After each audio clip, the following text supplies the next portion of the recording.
Good morning from the Evening Standard newsroom in London. I'm Tanya Snuggs. Labour claims Boris Johnson risks allowing a new COVID variant to run rampant through the country by further easing restrictions for EU and US travellers. England is to allow those who are fully vaccinated against coronavirus to enter without the need to quarantine.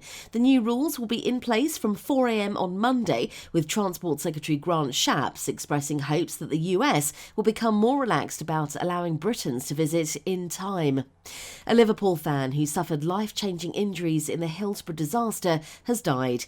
The family of Andrew Devine say he died on Tuesday, 32 years after he was badly hurt in the tragedy at the FA Cup semi-final in 1989.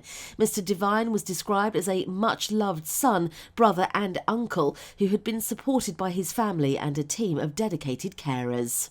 Nearly 3 in 4 eligible secondary schools across England have signed up to host summer provision for pupils who experienced the most disruption to their learning during the pandemic.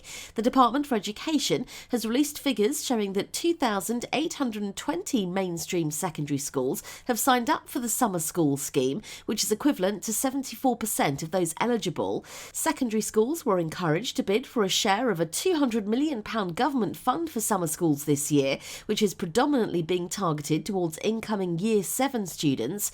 The figures come after some heads expressed reluctance to run catch-up provision over the summer amid concerns about pupil and staff well-being.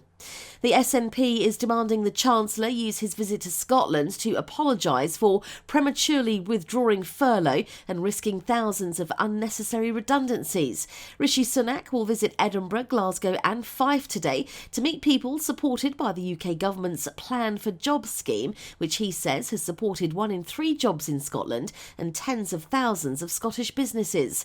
Mr Sunak hailed the strength of the union and Scotland's innovation and ingenuity ahead of the visit, saying we've come through this pandemic as one united kingdom.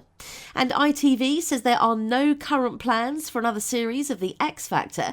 The statement follows reports in The Sun that creator Simon Cowell has axed the programme after 17 years. The newspaper says the show is being rested for at least 5 years. The X Factor last aired in 2018 when Dalton Harris was crowned the winner.